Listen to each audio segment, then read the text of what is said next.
Hello everyone, my name is Manny. I'm a physical therapist, and one of the things that I love doing is just watching people and breaking down their movements. So I was watching some videos online of people doing incredible stuff, and I was breaking their movement down subconsciously, and I figured why not put this stuff online.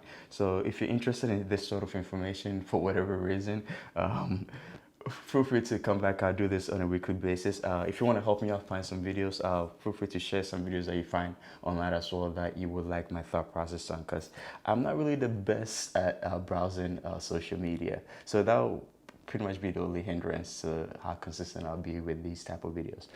Nonetheless, let's get right into it. So this gentleman here, please feel free to follow him on social media. I believe this is his social media down below.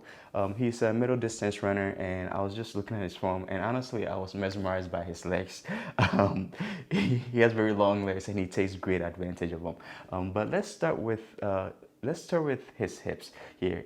He's doing an incredible job keeping his pelvis pretty much squared on, his hips squared on. And what this is doing here is that it is allowing him to rotate his trunk pretty evenly here. This is important for long distance runners and runners in general, because it's all about using the minimal amount of energy possible for you to complete your task. In this case, jogging.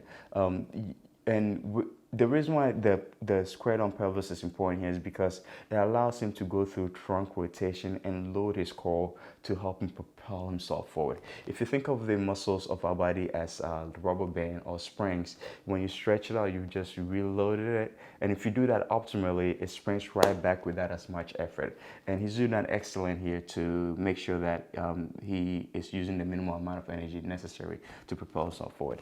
The other incredible thing here is that he is getting great hip extension here.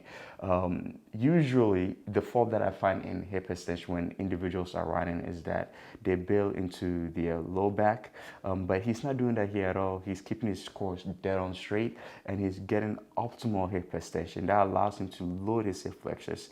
And like I mentioned before, that load of the hip flexor is also very important for him to propel himself forward. So, I mean, his form is awesome. He's doing a great job landing midfoot. He must have good enough ankle mobility here, otherwise he will not be getting the optimal hip extension that he is getting in this video. The one thing that jumps up at me, and this could be purely from the angle of the video, is his right hand. I can't tell if at times he swings it further down, maybe below his waist, than the left hand. And I'm not gonna make much of it here because I'm only seeing one view. It could purely be the angle of the video, and I would like to believe that that is what it is. But you know, if he's swinging that far down, it could mean several things. If the rate at which he's swinging his hand is even, it is likely that he's probably spending a little bit more time on the left leg and on his left leg when he lands on it to get a little bit more hip extension than the right. Likely, but again, I'm uncertain if that is what is really happening. Just because of the angle of the video, it could really just be even. But again, I'm also being nitpicky here. But yeah, that is this running form. I think this is the running form that in an ideal world, most people should be striving for. But again, I say that with caution because we all have our limitations and we all move so differently. But I think this was one of the better running forms that I've seen. So yeah. Hopefully you got something out of this. Hopefully you enjoyed this. Hopefully this was a good breakdown. Again, I will post weekly, and the only limitations here is my inability to browse social media for a very long time. So if you want to help me out, I would definitely appreciate it. Okay, we'll see you in a couple of days with a different type of video on Thursdays, and I think I'll post these sort of videos on Tuesdays. So all right, I'll see you in a couple of days.